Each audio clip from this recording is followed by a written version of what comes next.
Drive with Mike Lee, and on the phone with me, Adam Lewis. Adam, how are you? I'm good. How are you? I can imagine you're very busy right now. Well, it is definitely starting to pick up. Okay. You made an announcement, was it at 2 o'clock this afternoon? Yes, after the briefing that we had with the National Weather Service, we put out just an update on what we can expect over the next 24 to 36 hours here in Cleveland. And what are you expecting, Adam? Well, obviously, most of the area is starting to see the rain pick up. We've had spotty showers over the last 24 hours, but the rain is pretty well here to stay. We can expect anywhere from 2 to 4 inches of rain between now and tomorrow afternoon, which is going to make the ground extremely saturated. Overnight, wind gusts will start to pick up.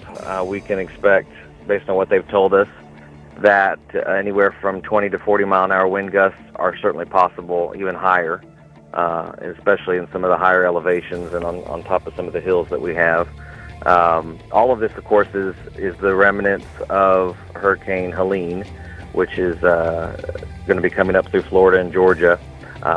The main threat is going to be really flash flooding. With this much rain in such a short amount of time, there are a number of low-lying areas in and around Cleveland and Bradley County that we all know tend to flood, and so be mindful of those areas, whether it be a road or property that you own.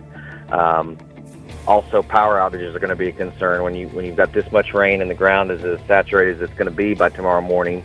Those wind gusts are expected to peak tomorrow morning around the 7 to 9 o'clock hour. And so anytime you've got this much rain and then wind gusts like that, you can expect that trees will become an issue. Trees coming down, limbs coming down will be an issue, and that's never friendly when it comes to power lines. So we're also concerned about potential for power outages, isolated power outages in the area. So, we hope that all of this is not as serious or as bad as they predict it could be. But we are just wanting to put the word out, number one, to make sure that folks are aware of what's possible, and also to give them a chance to prepare. Have a fully charged cell phone, have a way to get weather alerts, multiple ways to get weather alerts. We're not necessarily expecting any of the more severe weather that we worry about, like tornadoes, but that's certainly not something that can be entirely ruled out, but it's very, very, very, very low risk of severe weather like that. We're mainly concerned about the amount of rain over the next 24 hours, the wind gusts overnight, tonight, and tomorrow morning, and the very real possibility of flash flooding for our area. And it's very important to remember, turn around, don't drown. Do not be driving into standing water areas.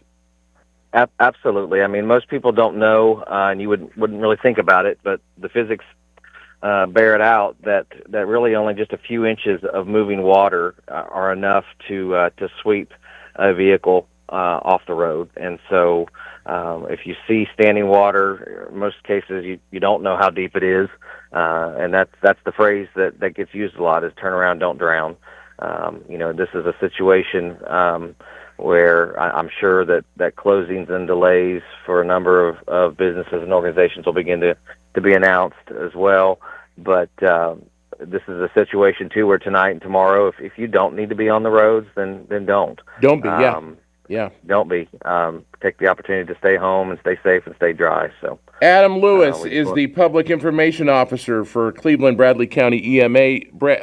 This microphone is yours, sir. If you want to convey any other messages this afternoon, you reach out to us and we will have you on. Absolutely, we will. I appreciate the opportunity. Adam, thank you so much for your time. You're much appreciated. Thanks for all the hard work that you do. You too. Thanks. It's 3:14 Severe Weather Updates presented by our friends at